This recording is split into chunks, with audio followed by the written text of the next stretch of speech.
Dari disertasi ketahanan partai, yang menjadi kunci utama itu adalah kepemimpinan. Alhamdulillah saya melihat ketegasan kepemimpinan di PDIP memang kuat, tegas gitu. Tapi bagaimana PDIP menjaga ketahanan partai dari ancaman konflik yang destruktif ke masa depan? Khususnya konflik terkini antara PDIP dengan Presiden Joko Widodo misalnya. Ya. Mungkin itu.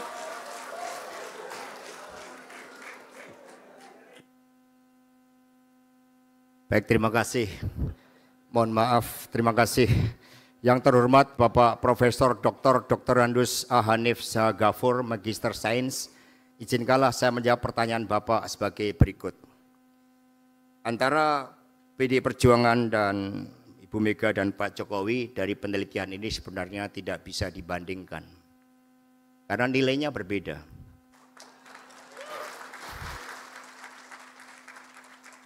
Yang satu berjuang untuk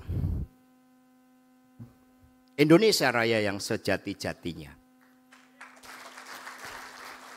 Yang satu memenuhi karakter the triangle of authoritarian.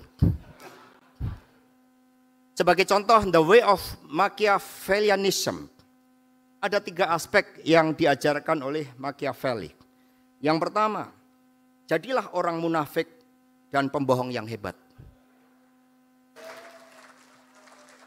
Yang kedua, mencapai hal-hal yang besar dengan menipu.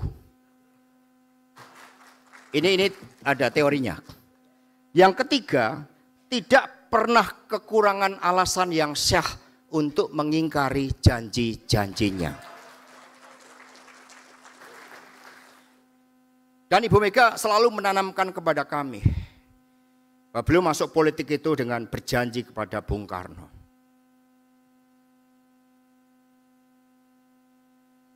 Untuk agar Indonesia Raya sejati-jatinya itu bisa diwujudkan melalui perjuangan para pendiri bangsa kita.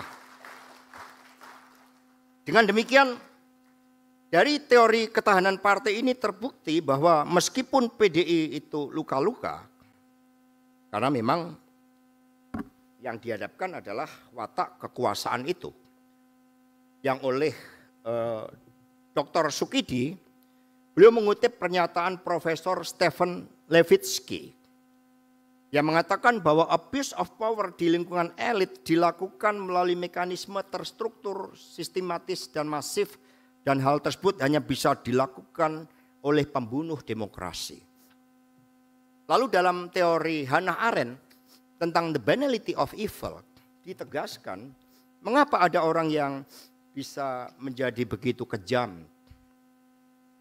Ternyata banyak orang yang melakukan tindakan-tindakan kekerasan, violence, itu karena mereka di dalam struktur sosialnya yang dalam teori Arendt tersebut. Hubungan struktur sosial yang membangun dogmatis, membangun hegemoni, sehingga melemahkan kesadaran kritis dari para pengikutnya. Sehingga mengapa the banality of evil itu bisa terjadi. Nah, karena itulah di dalam kepemimpinan strategis sebagai elemen yang berbarengan dengan ideologi mampu membentuk ketahanan partai. Tadi Prof. Hanif mengatakan kepemimpinan ibu yang kuat. Justru di dalam banyak kasus-kasus membuktikan bahwa pemimpin karismatik itu cenderung terjadi personalisasi yang membahayakan eksistensi dari organisasi. Tetapi karismanya Ibu Mega justru dipakai untuk melakukan pelembagaan, termasuk mengatasi konflik tadi. Kami menambahkan fungsi partai secara sistemik melalui resolusi konflik. Karena konflik di partai itu pada dasarnya berakar dari penempatan jabatan-jabatan strategis. Ada 3 jabatan strategis yang diperebutkan. Yang pertama adalah jabatan struktur partai, karena akan menentukan satu policy di wilayah politiknya. Kedua adalah jabatan eksekutif, karena memiliki kekuasaan terhadap regulasi, terhadap keuangan dan sebagainya. Yang ketiga adalah legislatif. Maka Ibu Mega membangun pelembagaan dengan sekolah partai.